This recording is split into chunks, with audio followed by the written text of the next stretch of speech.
c'est quand on est petit que c'est long.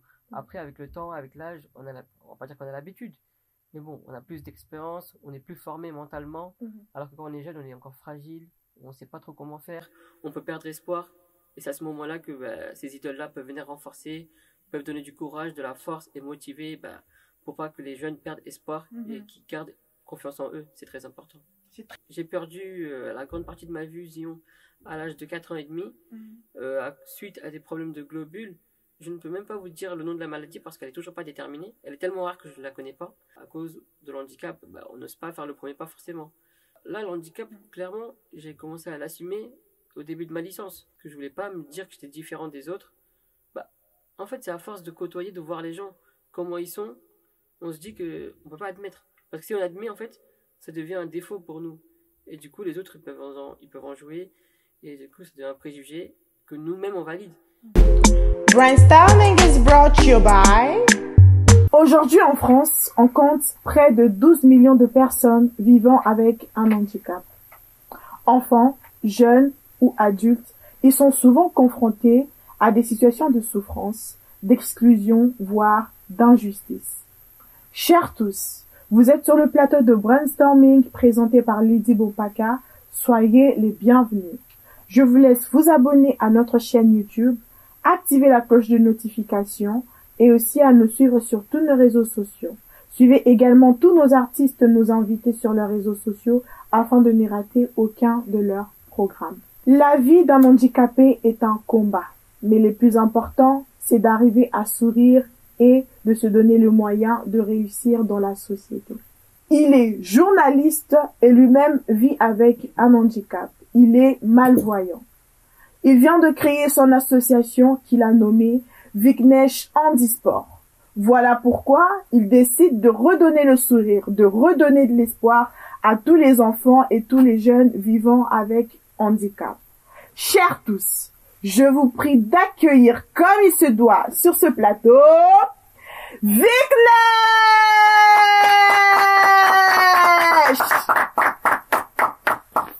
Bonjour Viknesh. Salut. Comment vous allez? Ça va et vous? Oui, ça va. Vous êtes très bien installé? Très bien, parfait. Viknesh, la première question c'est pas plutôt une question, plutôt un moment. Je vais vous laisser vous présenter à tous ceux qui ne vous connaissent pas, ce que vous faites dans la vie. J'ai dit que vous étiez journaliste. Présentez-vous en bref pour que nous puissions continuer. Comme vous avez dit, je suis journaliste. J'ai mon diplôme en master sport à l'école supérieure de journalisme l'année dernière. Et du coup, aujourd'hui, je travaille chez la radio Beurre FM, sur un autre média qui s'appelle Vrai Plus Télé, et un dernier média qui s'appelle Billion Keys, entre autres. Pour l'instant, voilà mes projets. D'accord. Et vous venez également de créer votre association Viknesh Handisport.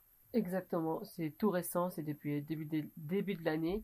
J'ai créé l'association parce que ça me tenait à cœur, ça fait des mois que je voulais le faire. Et grâce au coronavirus, j'ai eu le temps de le faire. Grâce au coronavirus, il a eu le temps de créer son association. Comme quoi, la période du confinement causée par la pandémie n'était pas une période négative, mais ça a également permis à d'autres personnes de concrétiser, de réaliser des projets consistants. Viknesh, dites-moi. Vous avez obtenu un bac ES, Exactement. économique et social. Ensuite, vous êtes parti, vous avez obtenu votre licence à la Nouvelle Sorbonne, à l'université de la Nouvelle Sorbonne. Tout à fait. Une licence à la faculté de l'information et de la communication. Exactement. Et vous venez d'obtenir votre master en journalisme à l'école supérieure de journalisme de Paris. Pourquoi être passé d'une filière économique à une filière, on va dire journalistique, éditoriale et informatique? Pourquoi ça? Parce qu'en fait, j'ai fait une filière économique et sociale parce que c'est ce qui me plaisait à l'époque. Et c'était à ce domaine-là où j'étais compétent, où j'étais le meilleur. Et ensuite, j'ai fait une licence en information et communication, car j'aimais bien la communication. C'était juste pour ça de base. Et pour faire du journalisme, il faut être un très bon communicant. Il faut savoir utiliser les mots comme il se doit. Et autre chose, parce que dans la filière dans laquelle je suis passé, il y avait aussi du journalisme. Il y avait 2 matières chaque année, chaque semestre précisément, avec du journalisme. Donc, je rentrais déjà dans le monde du journalisme par ce biais-là. Et aussi, il faut souligner que payer une école à la fin du baccalauréat, c'était un peu cher quand même. C'est un peu cher pour payer 4 C'était ans d'école. combien, à peu près? Bah, si j'avais fait une licence, j'aurais payé plus de 24 000 euros. Waouh. Donc c'est un peu cher quand même. Donc j'ai préféré payer pour le master. C'était plus simple. C'était plus Et raisonnable. plus rentable aussi. Ah, pourquoi rentable?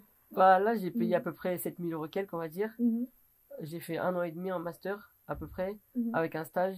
Donc j'ai pu rembourser une petite partie, on va dire. Alors que faire 3 ans, payer plus de 24 000 euros, ça aurait été surtout à perte pour moi. Donc Voilà, c'était plus cohérent. vous avez plutôt décidé de faire quelque chose qui était raisonnable par rapport Exactement, aussi c'est à ça. vos moyens.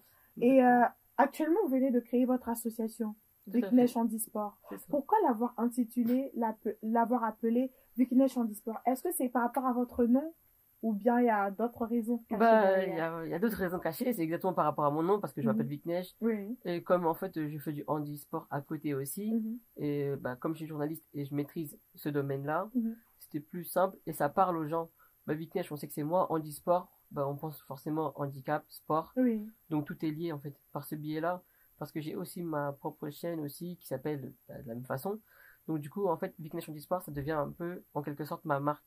Mhm. Je dépose ça et quand on parle de Viknesh Handisport, on sait que c'est moi. Donc voilà, c'est pour ça.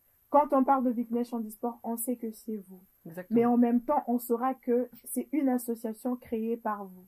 tout à fait. Quels sont les enjeux et les objectifs de cette association Viknesh Handisport? Alors, il y en a surtout deux, on va dire, Mhm, particulièrement. La première, c'est ce qui me touche le plus et c'est pour laquelle j'ai fait l'association. mhm, C'est quelque chose que je voulais faire depuis des années. Parce que j'ai été à l'hôpital aussi. J'ai passé plusieurs mois, plusieurs semaines, même en tout, ça fait des années, je pense, depuis tout petit. Et quand on est petit, on est à l'hôpital, bah, on s'ennuie. On voit toujours les mêmes infirmières, on mange la même chose, on voit la télé, on fait rien d'autre. On a toujours des câbles sur nous, on voit les traitements passer, donc c'est un peu déprimant.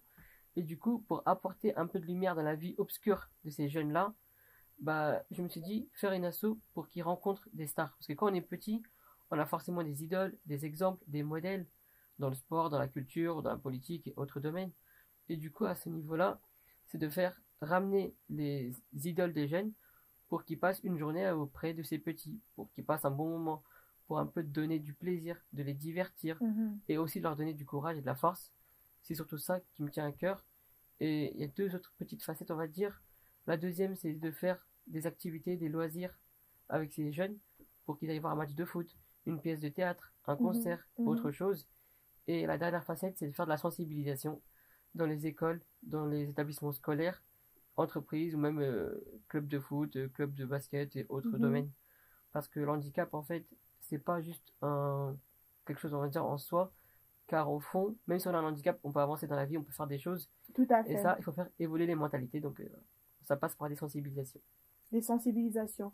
Vous dites vouloir apporter un peu de lumière dans la vie obscure de ces enfants, de ces jeunes, en passant par l'appel aux idoles, aux stars et tout ça. Quelle star ou personnalité publique vous avez déjà présenté ou reçu ou qui ont accepté de participer à cette sensibilisation-là dans les hôpitaux, par exemple? Bah après, on est en cours, on essaie toujours de Mhm. trouver de nouvelles personnes, Oui. etc. Après, j'ai déjà discuté avec certains, bah, certains footballeurs, certains Mhm. chanteurs, et Comme je qui, sais qu'ils par exemple? sont partants. Bah là, j'ai parlé avec un footballeur qui s'appelle Kim Pembe qui joue au PSG. Yes. Lui, Mhm. je sais que ça peut être possible. Après, il y a des chanteurs avec qui je suis encore en discussion, donc j'ai pas de validation, mais ça devrait le faire aussi, je pense. Mhm. Donc voilà, après, il y a des autres sportifs qui sont un peu moins connus en tir à l'arc, en escrime, en judo. Donc voilà, après, c'est possible. Mais après, dans le fond, toutes ces personnes, ça reste des gens avec un cœur et ils savent comment ça se passe. Donc c'est rare qu'ils disent non. C'est rare qu'ils disent non. C'est rare qu'ils disent. Donc Parce que le but, justement, c'est d'aider ces jeunes-là, c'est d'aider les enfants. Parce que vous vous basez sur une population plutôt jeune, de exactement. moins de 18 ans, vous aviez dit. De préférence, c'est ça, parce que Mhm. c'est quand on est petit que c'est long. Après, avec le temps, avec l'âge, on va pas dire qu'on a l'habitude. Mais bon, on a plus d'expérience, on est plus formé mentalement. Mhm. Alors que quand on est jeune, on est encore fragile, on sait pas trop comment faire, on peut perdre espoir. Et c'est à ce moment-là que bah, ces idoles-là peuvent venir renforcer, peuvent donner du courage, de la force et motiver bah, pour pas que les jeunes perdent espoir et Mhm. qu'ils gardent confiance en eux. C'est très important. C'est très important de garder confiance en eux, peu importe le handicap, peu importe la maladie, de toujours croire en soi et de garder l'espoir. Exactement, Vous-même, Viknesh, vous êtes malvoyant. c'est Et ça. votre maladie a commencé quand vous étiez petit. Bah, très jeune, parce que j'ai perdu la grande partie de ma vision à l'âge de 4 ans et demi, suite à des problèmes de globules. Je ne peux même pas vous dire le nom de la maladie parce qu'elle est toujours pas déterminée. Elle est tellement rare que je ne la connais pas. Et même les médecins ne l'ont pas encore découverte, donc je ne peux pas le dire. Et du coup, ouais, depuis ce moment-là, j'ai passé pas mal de temps à l'hôpital, etc. Et du coup, c'est comme ça que j'ai eu l'idée de faire l'association parce que en étant à l'hôpital, je me suis rendu compte que je faisais rien, que c'était ennuyeux. Et là, vous aviez quel âge quand vous avez eu l'idée de faire une association pour aider les autres? Ça fait 2 ans, 3 ans que c'est dans ma tête, que j'envisage de faire ça. Après, j'avais pas le temps avec les cours, etc. C'était pas simple. Et du coup, grâce ou à cause du Covid-19, de la Covid-19, j'étais un peu plus chez moi, j'avais le temps de réfléchir, de mettre en place et de créer l'association. Et est-ce que vous pouvez nous raconter, s'il y en a eu, est-ce que vous avez déjà été confronté à des situations d'exclusion sociale, voire d'injustice? Injustice, j'irai pas jusqu'à là parce que malgré tout, on est tous des humains, je pense qu'on fait des choses sans le vouloir, je pense, malgré tout, malheureusement aussi. D'injustice, non, mais d'exclusion sociale, peut-être. Par exemple, j'en parle très rarement, on va dire. C'était au lycée, en classe de première. J'avais intégré un établissement à Paris, dans le 14e. Et en première, c'est compliqué parce que la classe, elle se connaissait déjà à partir de la seconde, parce que c'est rare qu'on modifie les classes. Et du coup, moi, j'étais tout nouveau, je venais d'arriver. Et du coup, pour se faire des amis, etc., c'était compliqué. Même avec les profs, c'était compliqué. Donc, j'étais rarement avec les autres, pour pas dire jamais, en dehors des classes. Donc, à ce niveau-là, c'était une année très difficile à passer, on va dire. Du coup, je parlais pas trop avec les autres. Et les autres, ils venaient pas trop me parler. Donc, à chaque pause, chaque récréation, je sortais direct. Seul. Ouais, je sortais du lycée, en fait. Je sortais du lycée pour pas croiser les autres, pour pas qu'ils viennent me parler. Parce que c'était compliqué à vivre de voir les gens et tout. Donc du coup, moi, je partais, comme ça, je voyais personne et c'était simple. C'était vous qui vous exclusiez tout seul? En fait, je voyais que les autres, ils étaient comme ça. Donc du coup, après quelques semaines, quelques mois, on se dit, ça sert à quoi? Parce que les gens, s'ils voulaient vraiment venir me parler, ils avaient le temps. Ils auraient pu avant.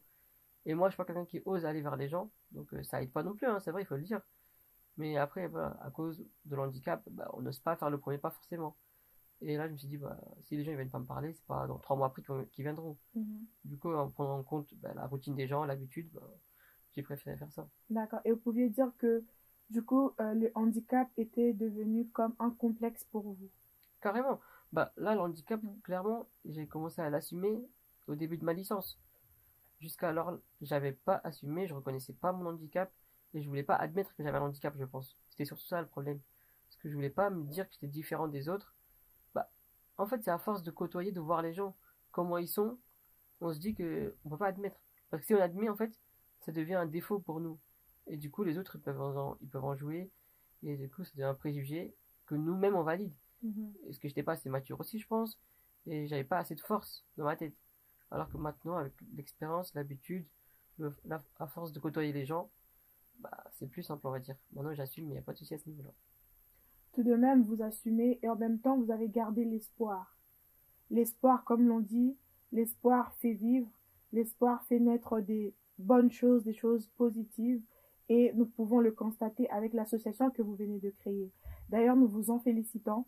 Merci. Et nous promettons, nous ainsi que vous qui nous suivez à travers ces écrans, de soutenir Viknesh Handisport, qui est une association pour aider toutes les personnes, jeunes, enfants vivant avec un handicap. Viknesh, qu'est-ce que l'espoir pour vous? Comment pouvez-vous définir le mot espoir? Moi, je définis ça, en fait, grâce à mon expérience aussi, je pense, le fait d'être passé à l'hôpital, d'avoir côtoyé les gens qui étaient un peu médisants à mon égard, je pense qu'en fait, il faut garder espoir tout le temps. Malgré tout, en fait, au fond, il y a forcément une lueur d'espoir, comme on dit. Malgré toutes les situations qu'on traverse, malgré toutes les difficultés, il faut garder confiance en soi. À partir du moment où on a confiance en soi, on peut garder et avoir espoir dans tout ce que l'on fait. Parce que dans la vie, c'est pas compliqué. Si on se laisse abattre par les gens, par les réflexions, par toutes les moqueries, les critiques, on est détruit. On est détruit. Il faut pas se laisser faire. Il faut garder une mentalité forte et garder une force en soi qui nous fait avoir espoir. Et c'est grâce à l'espoir qu'on avance. Si on n'a pas espoir dans ce que l'on fait, on peut rester chez soi et attendre que le temps passe. Et non, dans la vie, il faut être actif, il faut être acteur de sa vie. Il faut vivre pour ça. Il faut avancer avec des objectifs. Et l'espoir nous permet d'avancer. L'espoir nous permet d'avancer. Et lorsque vous étiez dans des situations, comme vous avez dit, vous étiez hospitalisé étant enfant ou en grandissant tout en étant jeune aussi, quelles sont ces choses auxquelles vous vous accrochiez afin de garder espoir? Mes objectifs, parce que dans la vie, j'ai toujours eu des objectifs. C'est ce qui me permet de vivre et d'avancer, comme j'ai dit précédemment. Moi, je voulais devenir journaliste, ce qui est le cas aujourd'hui. Après, j'avais des projets, l'association depuis 3 ans, on va dire. Je voulais avoir un master, une licence. Donc, chaque fois, quand j'avais 10 ans, je voulais avoir mon bac. Chaque fois dans la vie, je me mettais des objectifs à moyen terme, à quelques années plus tard. Je me disais, il faut que je fasse tout le nécessaire pour arriver et pour accomplir ce projet-là. Et c'est ce qui me fait avancer. Là, à l'heure actuelle, on va dire, je veux marquer le journalisme en quelque sorte, si on peut dire ça comme ça. Donc, du coup, je fais tout pour accomplir ce projet-là. Donc, pour moi, chaque fois, il faut se mettre des objectifs, des barrières et mettre tout ce qu'on peut et tout ce qu'on n'a pas. Parce qu'il faut chercher toujours plus et pour s'améliorer et pour atteindre les objectifs. C'est ça qui me permet de vivre. C'est ça qui vous permet de vivre en gardant l'espoir tout en vous faisant confiance en vous et en vous fixant des objectifs bien précis à atteindre, des objectifs bien consistants. Vignesh, maintenant la question que tout le monde se pose derrière leurs écrans, c'est de savoir comment adhérer votre association. Pour les personnes qui sont handicapées, comment peuvent-elles intégrer votre association? Quelles sont les modalités d'adhésion? Les modalités, elles sont pas très très compliquées, on va dire. D'ailleurs, juste une petite précision, c'est pas que pour les personnes en situation de handicap, bien au contraire, les personnes valides, elles peuvent aussi intégrer l'asso. C'est juste une petite contribution de 10 € par année pour l'instant, parce qu'on sait très bien que la situation elle n'est pas simple en ce moment avec la crise, etc. C'est compliqué pour tout le monde. Donc 10 € et on peut passer par le site qui est en cours et qui est presque terminé. Vous pouvez toujours aller sur internet pour taper vikneshhandisport.com, vous trouverez le site. Vous me direz d'ailleurs qu'est-ce que vous en pensez aussi. Et vous avez aussi tous les réseaux sociaux où j'y suis, Instagram, Facebook, Twitter, LinkedIn et autres.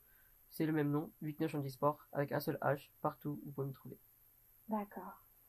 Viknesh, et comment les personnes qui ont envie de aider peuvent-elles faire des dons, par exemple? Pour ça, c'est aussi via le site, par le formulaire contacter. Elles peuvent m'envoyer un message pour m'expliquer qu'est-ce qu'elles comptent faire, partenariat, sponsoring, dons ou autre chose.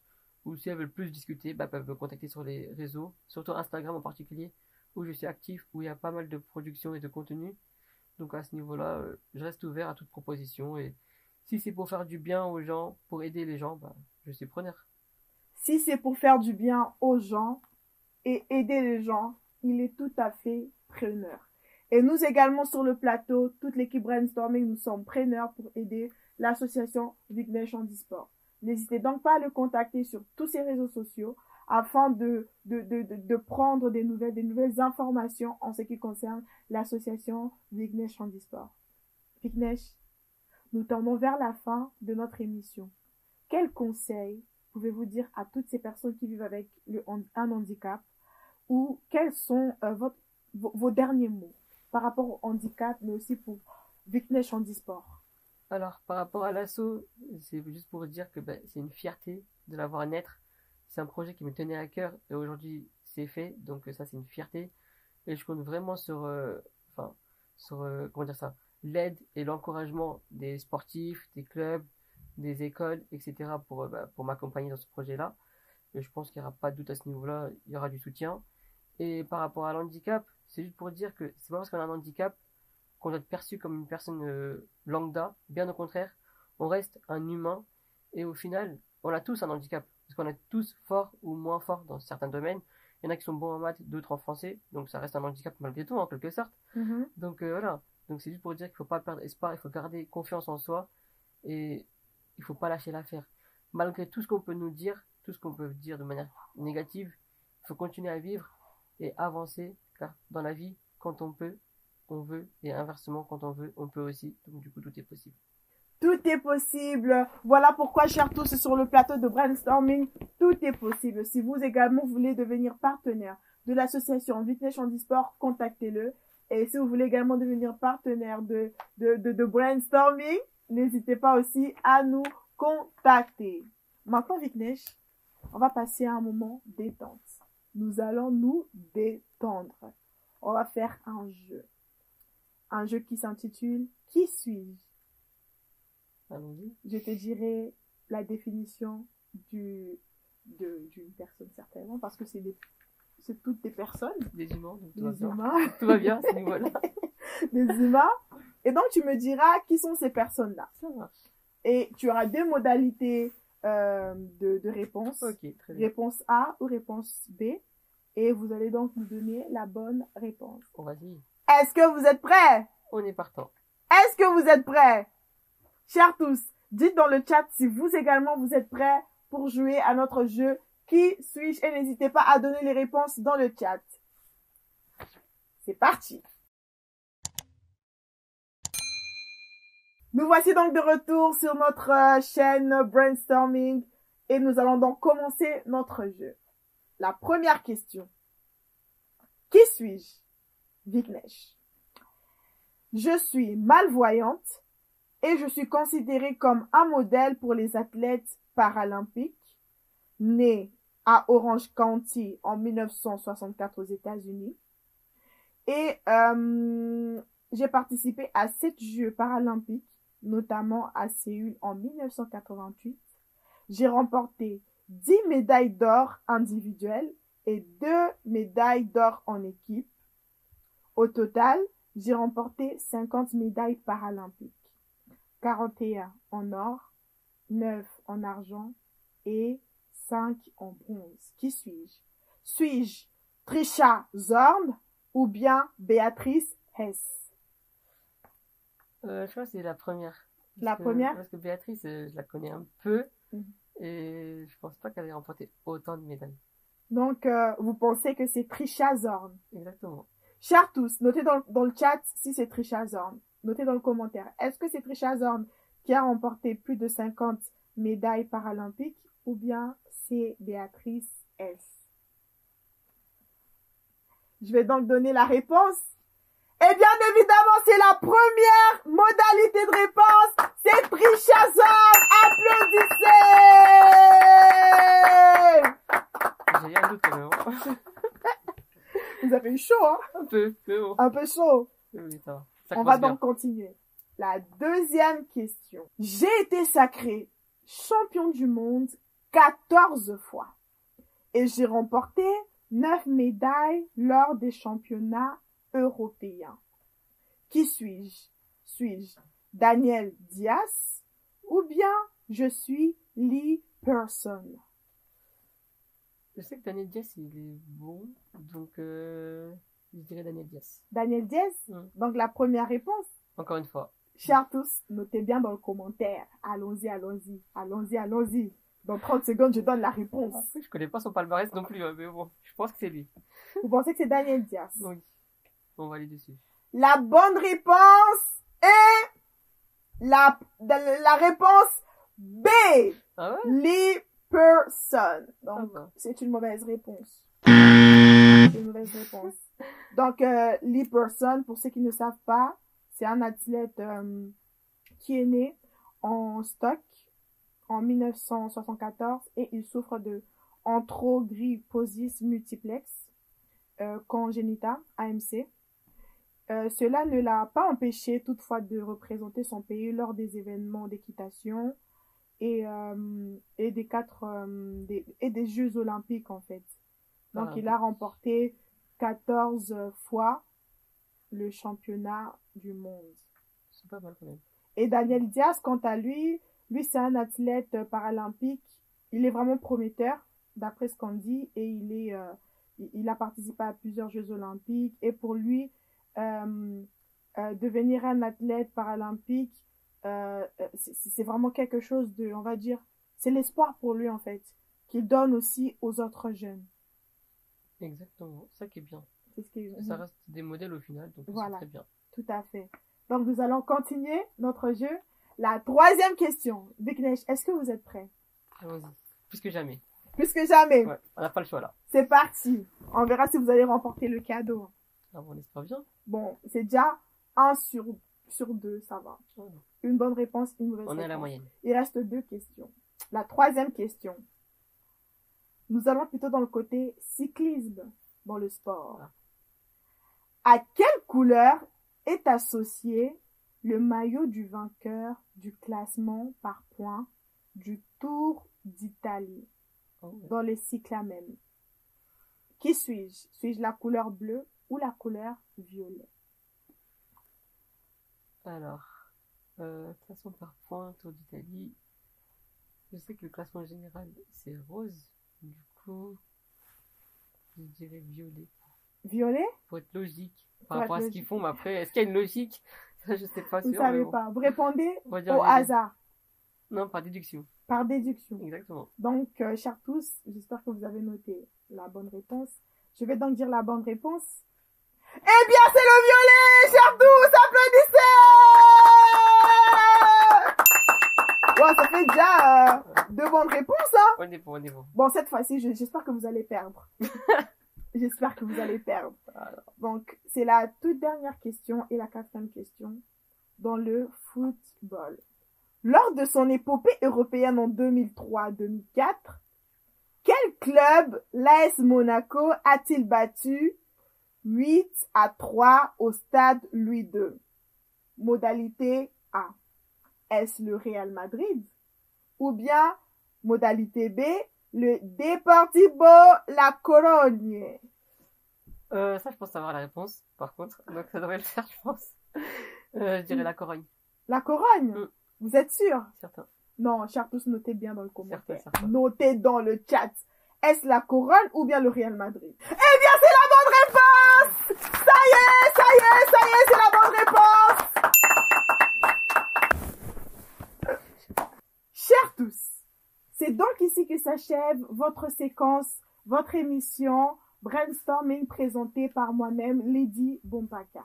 J'ai donc reçu pour vous Viknesh qui vient de créer son association Viknesh Handisport pour aider toutes les personnes, tous les enfants, les jeunes vivant avec un handicap.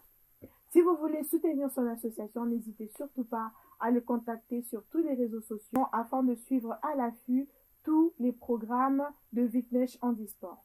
Suivez-nous également sur tous mes réseaux sociaux et abonnez-vous à notre chaîne YouTube. Activez la cloche de notification afin de ne rater aucun de nos programmes. C'est donc ici que s'achève votre émission Brainstorming. Prenez bien soin de vous et surtout, ne l'oubliez pas, le rendez-vous est pris pour la semaine prochaine, à la même heure et sur la même chaîne. We'll stick together. Brainstorming is brought to you by